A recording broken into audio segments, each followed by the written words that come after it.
Matthew graduated from a top national university and brags about his career at a major company, constantly hurling insults at me. It seems he feels he did me a favor by marrying me because we had a child on the way. Around the time I was 9 months pregnant, we were invited as a couple to Matthew's cousin's wedding. We stood up to greet Matthew's uncle and his wife as they came to our table, and together with the parents-in-law, we offered our congratulations.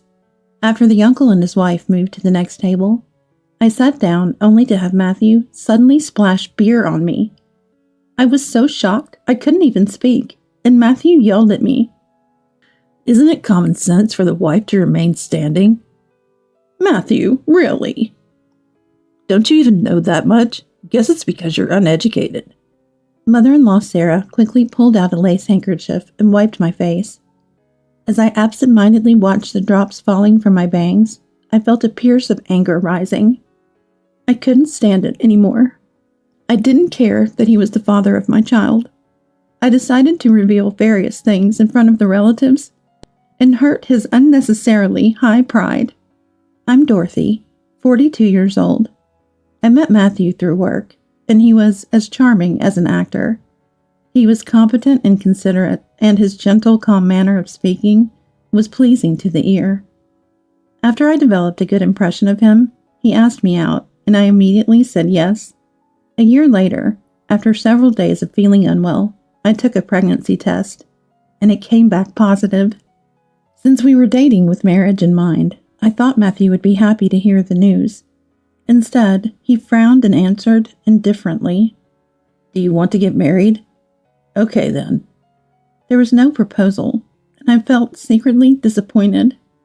Considering my condition, we decided against a grand wedding, and instead greeted each other's families before registering our marriage at the city hall and starting our life together. Though we were newlyweds, neither of us was young, and with my morning sickness, I had no expectations for a lovey-dovey life. However, I was still taken aback by how different our lives turned out to be. Matthew, who had passed the entrance exams to one of the top universities in the country and graduated straight through, was always full of confidence, partly due to his good looks. "I want you to quit your job and dedicate yourself to the home. My salary should be more than enough for us, right?" Before we married, he said this, so I resigned. Or rather, my morning sickness was so bad at the time, I didn't believe I could balance both work and home life. After marriage, his demeaning behavior towards me became more apparent. One day, after using all my energy to make breakfast and hang laundry due to severe nausea, I spent the whole day lying on the sofa. When Matthew came home from work and saw the dust on the floor, he lashed out at me. "You've been lounging around the house all day, and you haven't even cleaned?" "I'm sorry, I've been too sick to get up.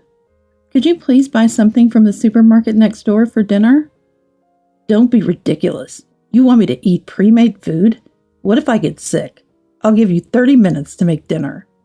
Terrified by Matthew's anger, with veins bulging on his forehead, I had no choice but to comply, moving back and forth between the toilet and kitchen to prepare the meal. He complained about the food I made. "Mom's cooking is much better. Can't even prepare a decent meal, and you wonder why you missed your chance to get married." Unable to even hold a knife properly, he said such awful things, even though he himself was marrying for the first time at his age. It was always like this, being complained about. On another day, when I could hardly eat anything due to morning sickness, he said, "I go to work even with a hangover, but you get to lie down at home? Must be nice." Since I never talked back, Matthew's behavior grew increasingly arrogant. His arrogance knew no bounds. Of course, I was grateful for Matthew working hard every night, sometimes even going on business trips. But I was thoroughly fed up with being mocked at every opportunity. Once, I managed to budget our limited finances and got my health back to manage the household chores properly. He started mocking my educational background. Matthew loves watching quiz shows on TV, mocking the participants gleefully whenever they make a mistake. Since the airing time overlaps with when I use the kitchen, I often end up being quizzed, and it makes me feel down. He especially enjoys it when students from his alma mater compete against students from other universities. Hey, did you get that last question? No. That's why people who haven't been to college are no good. You should start over from elementary school. He looks proud when his answers are correct. Anyone who gets such an easy question wrong has a brain less than that of a monkey. It's true that Matthew is smart, but the pleasure he takes in looking down on me spoils his brilliance with his nasty character. I'd be in trouble if our kids turn out to be as dumb as you. He said that with a mocking smile, and I had no desire to respond. Moreover, Matthew is quite stingy. He gets mad if I buy a snack for around $1, yet he goes to bars claiming it's for work or indulges in expensive wine when he's tired from work. I reluctantly dipped into my savings from before I was married to buy cake or meet with friends and my sister at a cafe while Matthew was at work. You've got yourself a weird man. I vent while having lunch with my sister Melissa. Melissa looked at me with sympathetic eyes. She's constantly traveling for work, so she hasn't yet met Matthew. Unlike me, she's outspoken. He was considerate and had a wonderful smile when we were dating. As soon as you got married, his true colors showed. Hearing this makes me lose the desire to get married. Melissa shook her head, and then, as if she remembered something, said, By the way, I told you there was a reunion back home the other day, right? Yeah, at a local hotel. After the reunion, we were drinking with the usual crowd when a guy came up to us. Oh? Melissa and her friends are glamorous beauties. This guy was handsome but arrogant. Holding a mocha, he said, If you were my woman, you could live in luxury. I'd buy you a condo or anything. Wow, must be rich. He had a wedding ring on his left hand, yet said that. So I asked him if he was married. Guess what he said? What did he say? My brow furrowed. My wife is living off me. I can cheat, spend a fortune on women, and she can't say a word, he said. Ridiculous, right? We laughed it off with my friends, turned him down, and left the place. Which era does he think he's living in? Really, though? I thought to myself that it sounded exactly like something Matthew would say.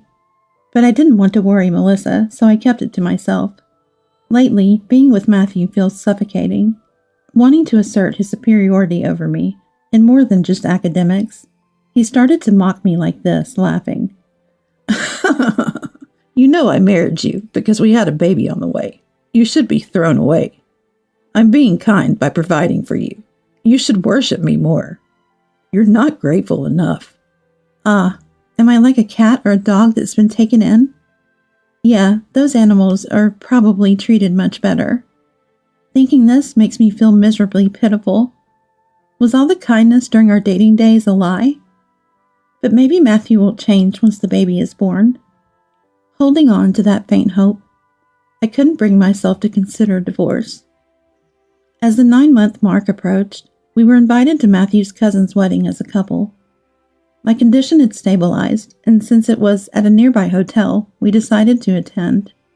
I was looking forward to the splendid occasion and went with excitement. When the ceremony began, I was completely captivated by the bride's radiant beauty standing next to the groom. How beautiful! I wished to wear a dress like that someday. Then Matthew laughed mockingly next to me. Better not. It'll just make your ugly face stand out more. He whispered at a volume low enough that the parents-in-law at our table couldn't hear. There's no need to say it like that. Maybe if you lose a lot of weight and get plastic surgery and look 20 years younger, then I might let you wear one. While listening to the wedding march, I bit my lip and looked down. Why do I have to be spoken to this way? Unaware of my sinking mood, the ceremony proceeded smoothly. After the toast, it was time for the bride and groom to change outfits. The atmosphere in the venue remained pleasant as tables started engaging in small talk. Soon after, Matthew's uncle and his wife came to our table to greet us. We stood up to welcome them, returning their congratulations. After the uncle and his wife moved to the next table, I followed my parents-in-law and sat down. The moment I sat down, something cold splashed on my face. I had been doused with beer. I was so shocked I couldn't speak, and Matthew yelled at me. A wife is supposed to stand. Isn't that common sense? Matthew, really? You're supposed to stand until you've visited all the tables. Don't you even know that much? This is why the uneducated. What are you talking about? Sit down, Dorothy. I'm sorry. He seems to be mistaken. Father-in-law Daniel spoke up, and mother-in-law hurriedly took out a lace handkerchief and wiped my face. As I absent-mindedly watched the drops falling from my bangs, I felt a fierce anger boiling up inside me. I couldn't stand it anymore. It didn't matter that he was the father of my child. I was ready to reveal various things in front of the relatives and hurt his unnecessarily high pride. Someone had been silently watching Matthew yell at me. She had been sitting at the bride's friend's table and came running over the moment Matthew sat down. Yes? I knew it. You're the guy who approached us at the hotel bar the other day. Melissa, what's going on? Oh, it's true. The man who hit on us despite wearing a wedding ring? Matthew turned pale at Melissa's accusation. Loud enough for other tables to hear, Melissa's friend Linda exposed him. Let me say, what was it? Become my woman and you can live in luxury? I'll buy you a condo or anything? My wife lives off me, I can cheat, spend a fortune on women, and she can't say a word? That's what he said. Your wife is pitiful. Wait, Dorothy. Melissa's sister is that man's wife? Why is Melissa here? Oh, a friend of the bride. Melissa, who had brought her friends from the same table, feigned exaggerated surprise at seeing me. Though it was all an act, it shocked Matthew, so everything was going according to plan. The parents-in-law looked bewildered, comparing Melissa and her friends with Matthew. Did you hit on women even though you're married? Come on, Dad, don't believe their nonsense. Matthew, sweating profusely, tried to make excuses. It's hard to ignore this. My sister and her friends are lying. I confronted Matthew. If you think it's a lie, shall we check the date and time? It matches exactly with when you were away on a business trip. Matthew's face contorted at the date and time mentioned by Melissa and her friends. It was indeed when Matthew was away on a business trip. This man is incredibly stingy, gives me hardly any living expenses, even though he works at a big company and earns a good salary. And he's about to be a father, but only thinks about his own enjoyment. Even if he's handsome, it's despicable. Laughed at by Melissa's friends, Matthew turned red and looked down. My parents-in-law looked at Matthew with dismay. Matthew, what are you doing as the head of the family? Don't embarrass us. It's not like that, Mom. Dorothy, do something. What do you want me to do? Melissa and her friends are just stating the facts. I coldly dismissed him, and Matthew's eyes bulged with rage. If you say it's the truth, then show me the proof. Did you record my words or something? You didn't. At his words, Melissa's friends fell silent. After watching them quietly return to their table, Matthew glared at me. So, you were planning to embarrass me with your sister? Setting up that woman at the hotel I was staying at during my business trip? How can I possibly do that when I don't even know which hotel you would be staying at? It's you, isn't it? You must have checked. Fine. Remember this when we get home. As the bride and groom made their re-entry, I ignored Matthew's words and focused on the newlyweds. It was time for the bride and groom to visit the guest tables. They were supposed to perform the candle service, lighting candles. Suddenly, I noticed Matthew, who had been exploding in anger, now laughing as he gazed at the bride. The bride, Patricia, unnaturally turned her face away from Matthew. As they were leaving, Matthew inexplicably moved his glass of beer closer to the bride, Patricia, and spilled beer on her dress. Sorry, my hand slipped. Matthew, really? This is troubling. It's a rental. The bride lamented, to which Matthew quickly offered. I'm so sorry. It's best to wash it immediately, right? How about I accompany you to the bathroom so John can continue visiting the tables alone? No. It's weird to split up during the wedding. I'll go with her. Don't be shy. It would be bad if it doesn't end with the scheduled time. But John, the groom, hesitated next to the bride, who looked troubled. That's when I offered some advice. Was it John? You shouldn't leave them alone. Matthew was hitting on Patricia just now. I saw it. John's eyes widened. Wait, are you serious? Dorothy, stop spreading nonsense. Stop saying weird things. Matthew cried out in a panic.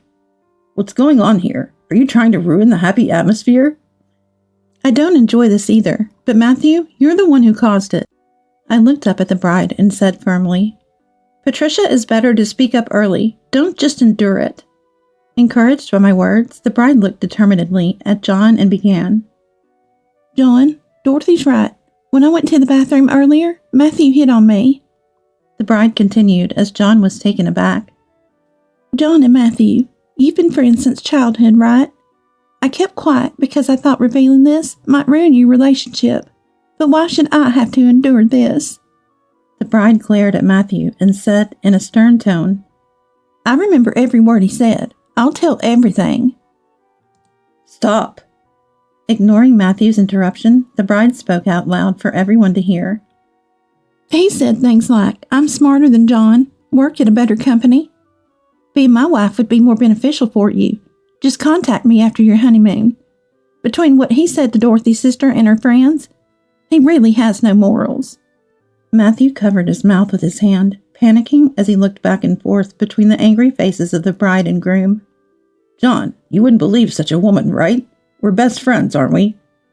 Forgot all those times we played together as kids?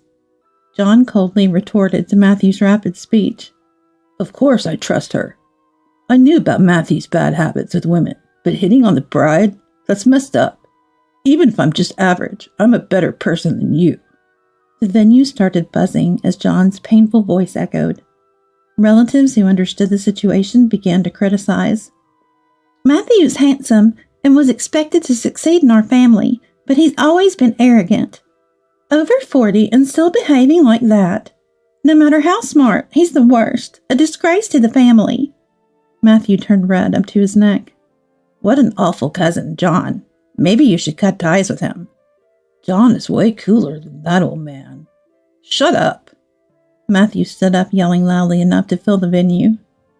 It was just a joke with the bride. You took it seriously. I was testing her to see if she'd easily flirt with other men. Good thing she's not a man-eater. You should thank me. Oh, yeah, sure. John laughed at Matthew's outburst. I'm here, giving you the honor of my presence. Forget it. This wedding's a waste of time. Dad, Mom, Dorothy, we're leaving. You're free to leave if you wish, I told him, and Matthew looked surprised. I looked straight at Matthew and declared firmly, I won't return to that room. I will not live with you anymore. I really wanted to hand him divorce papers right then, but doing so at a wedding would be inappropriate, so I planned to send them later. I don't want to see your face anymore. Leave quickly. Staying any longer would trouble everyone else. After saying this clearly, Matthew erupted in anger. Unable to bear being defied by his usually submissive wife, You, taking a father away from his child? No mother as low as you could raise a child properly. Leave if you want, but the child stays with me. I won't hand over this child to you. Then I'll hire a lawyer and fight. A capable man like me will surely win. How is a father like you in any way advantageous? You're still as delusional as ever. Shaking my head in disbelief, Melissa, who had been silent until now, stepped forward and handed Matthew a business card. I work in this field in case you're interested. I can introduce you to someone. Matthew's eyes widened as he looked at the business card Melissa handed him. Head of the office? From that major firm? You knew that. As expected, quite knowledgeable. Melissa smiled. I didn't know your sister was a lawyer. Why didn't you tell me? I smiled thinly. Oh, did you want to know? I thought it might hurt your unnecessarily high pride. Then Melissa chimed in. Just to correct what Matthew might be misunderstanding, Dorothy didn't go to college because she prioritized recovering from an illness over continuing her studies abroad. She had been accepted to a university in England. Such a waste. Well, I never mentioned it because it's not something to boast about. My eldest brother and older brother went to universities in England, and Melissa graduated from H University. Quite international, right? Matthew looked at me as if I were an alien. That's impossible. Dorothy can't answer a single question on quiz shows. Because if I did, it would hurt your pride. Belittling me daily because you think you're smarter is what you live for. I looked at Matthew with pity. I know all those answers. Maybe next time, I'll give you the answers before they're revealed on the show. Matthew, gaping like a fish, received my final blow. I just hope our child doesn't end up as foolish as you. Exposed to the icy stares of me, Melissa, the bride and groom, and both families, Matthew must have felt unbearable. He twisted his face in frustration and fled, followed by the parents-in-law, to the laughter of the guests. After Matthew and the parents-in-law left, the wedding was canceled. The bride and groom decided to hold a reception later just for friends, apologizing for ruining the special day. But John forgave them easily. I'm partly to blame for inviting Matthew. Don't worry about the money. We'll make sure he pays. As I declared, I moved back to my parents' home after the wedding. I had considered staying in a hotel until finding a new place, but my family insisted on hosting me. After arranging for movers and sending Matthew the compensation claim and divorce papers, I received a call the next day. Why should I pay compensation? I was just disciplining my wife. You're going to raise a child on your own, right? I won't pay child support. I took the phone away from my ear and calmly responded, Oh, is that so? Then we can settle this in court, which will cost you more. You can have that condominium. Just give me half its value. Compensation and appraisal value, all in one payment. Ignore this and I'll sue. Good luck. Please, Dorothy, spare me the compensation. I have to pay John too, and together it'll drain my savings. I was fed up with Matthew's pathetic voice. You made me save so much, yet you're saying your savings will vanish due to compensation? Perhaps you spent it on other women. Matthew fell silent. I hit the nail on the head. I wasn't even angry. I had set up the compensation high, anticipating this. Eventually, Matthew gave in and transferred the compensation to my account. Later, I heard from a friend that a coworker of Matthew's attended the wedding and spread the word about his actions at the company. Losing his boss's trust, Matthew was transferred to a less significant department, and his salary was significantly cut. Though he was popular among female coworkers for his work, he lost his appeal the moment he veered off the elite track. Matthew's confidence plummeted, and he quickly aged. Once handsome, he now looked pitiful with disheveled, graying hair and a sagging suit. Whenever he approached female coworkers, they screamed and ran away. I safely gave birth to a healthy boy, and with Melissa's help, raised him without returning to my hometown.